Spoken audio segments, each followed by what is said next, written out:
지난해 9월에 일어난 유희림 위원장 관련 민원 사주 사건, 청구 민원 사건은 그 사실관계가 너무 명확하고 구조도 너무 쉽습니다. 유희림 위원장과 친인척 관계이거나 같이 일했던 지인 관계인 사람들 수십 명이 특정 시기에 한꺼번에 한 가지 비슷한 사안으로 방심위 민원을 신청한 거예요. 이상하잖아요. 사례를 하나 보겠습니다. 도대체 류희림 위원장은 어떻게 이런 자신의 지인 수십 명이 민원을 제기한 것을 몰랐을까? 지금 몰랐다고 우기니까. 자, 다 100배 양보해서 본인이 몰랐다고 칩시다. 그러면 내부에서 이런 친인척이 제기한 민원이 있으니 방심위원장은 이해 충돌을 회피해야 한다라는 그런 내부 의견이 있어서 팀장을 통해서 보고가 이루어지고, 그럼에도 불구하고 이해 충돌을 회피하지 않고 유희림 위원장이 방심위 심의에 참석을 했어요. 그러면 이 내부 직원들은 어떻게 해야 됩니까? 그래서 공익신고자를 보호하도록 하는 법 제도를 대한민국은 가지고 있는 겁니다. 이런 걸 알리라고, 내부 기관에도 알리고 또 권익위 등에도 알리라고 되어 있습니다. 자, 지금 청구 민원의 여러 사례 중에 한 가지만 대표적인 거 보여드리겠습니다. 경주 엑스포 관계자 유희림 지인입니다. 이 사람이 민원을 신청하면서 이렇게 적었어요. 지난 2022년 대선을 앞두고 물음표, 오타가 찍힌 겁니다. 뉴스타파가 전 언론노조 위원장이었던 신학림 씨로부터 일방적인 어쩌고저쩌고 마치 사실인 양 보도한 데 대해 이 경주 엑스포 관계자랑 전혀 무관한 유희림 동생의 수련원 강사, 이 사람이 적어낸 민원 청구 내용 좀 보십시오. 얼마나 똑같은지. 이게 모르는 사람이 별도로 신청을 작성을 하는데 이렇게 동일할 수 있습니까? 둘은 로봇입니까? 지난 2022년 대선을 앞두고 물음표 오타까지 똑같아요. 노란색으로 지금 표기되고 있는 것이 똑같은 내용들입니다. 어떻게 이렇게 똑같이 쓰죠? 텔레파시가 통합니까? 이 경주 엑스포 관계자랑 수련원 강사가 쌍둥이에요? 이런 증거들이 있는데도 경찰은 이 의혹을 파고들지 않고 신고자를, 민원 제기자를 색출하겠다고 압수수색까지 해요? 윤창현 위원장께 여쭤보겠습니다. 네, 이 민원 사주 의혹을 수사해달라고 언론노조가 고발했죠? 맞습니다. 언제입니까? 올해 1월이었던 것으로 기억합니다. 네, 지금 만 8달이 지났습니다. 예, 양천경찰서에서 수사하도록 돼 있죠? 그렇습니다. 수사는 어느 정도 이루어졌다고 알고 있습니까? 일단 저희가 고발인인데 네. 8개월이 지난 지금 시점까지 고발인 조사가 이루어지지 않고 있습니다. 저는 압수수색은 당연히 없었겠네요. 당연히 없었습니다. 예. 유희림 위원장의 휴대폰만 압수해도 사실관계 규명할 수 있습니다. 이걸 안 하는 경찰이 신고인 찾겠다고 지금 압수수색을 실시하고 있는 거예요. 우리 김준희 지부장님께 여쭤보겠습니다. 방송통신심의위원회 임진권 행동강령에 보면 지금 제가 모두에 설명드렸던 이런 민원사주와 같은 이런 의심스러운 사례가 발견이 되면 어떻게 해야 됩니까? 덮어야 됩니까? 공익신고자 보호법에 공직자는 공익침해 행위를 발견했을 때 공익신고할 의무가 있습니다. 네, 방심위 임직원 행동강령에 임직원의 위반 사실을 알게 된 사람은 권익위 등에 구체적으로 신고하도록 규정되어 있는 것도 사실이죠? 네. 그리고 지금 우리 김준희 지부장 말씀대로 법이 이 신고자를 보호하도록 의무화하고 있습니다. 공익신고자 보호법에 보면 누구든지 공익신고자 등에게 공익신고 등을 이유로 불이익 조치를 하여서는 아니 된다라고 공익신고자 보호법 15조에 누구든지 그러지 말라고 규정되어 있어요. 하물며 그 기관의 장이 고발을 했습니다. 사실입니까?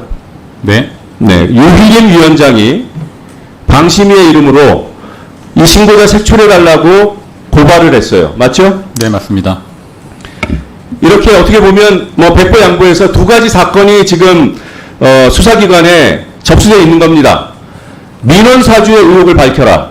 또 정보를 유출한 책임자를 찾아라. 이 두 가지 사건이 있다고 치더라도 왜 경찰은 신고자 찾는 일만 하고 있냐는 거예요. 저희 압수수색 진행된 상황 좀 여쭤보겠습니다. 김준희 지부장께요. 네.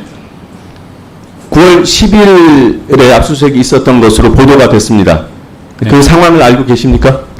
9월 10일 아침 6시에서 7시 사이에 방심리 직원 3명의 주거지에 경찰들이 한 4명씩 찾아가서 압수수색 영장을 집행을 했고 핸드폰 네. 압수를 했고요. 뭐 집안에 뭐 다 열어보고 뭐 PC, 노트북 다 압수수색을 했고요. 예. 제가 좀 출근을 일찍 하는데 방심리 사무실에도 7시 조금 넘은 시각에 제가 세어본 것만 19명의 수사관들이 출동을 했습니다. 서초동에도 방심리 사무실이 있는데 거기도 7명이 갔다고 하고 그래서 다 합하면은 그날 38명의 경찰 인력이 투입된 것으로 확인을 했습니다. 지난 1월에도 압수수색이 있었다고 들었습니다. 네. 그때는 사무실 압수수색만 있었던 거죠? 네. 근데 이번에는 방심위 직원 3분의 자택 압수수색까지 진행됐다. 네. 네.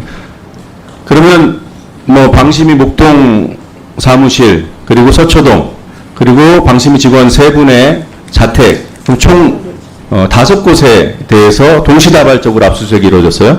동시다발적으로 그러니까 최소한 8장 이상의 압수수색 영장을 발부받은 것으로 확인을 했고요. 네. 자택에 찾아간 경찰들은 사전에 뭐 출근 동선이나 시간들도 확인을 한 모양이에요. 그래서 네. 집 앞에, 현관문 앞에 대기하고 있다가 출근하려고 문 열고 나오는데 바로 이제 영장을 집행을 했다고 들었습니다. 혹시 그 유일임 위원장의 책임을 규명하기 위한 그런 목적은 없었습니까?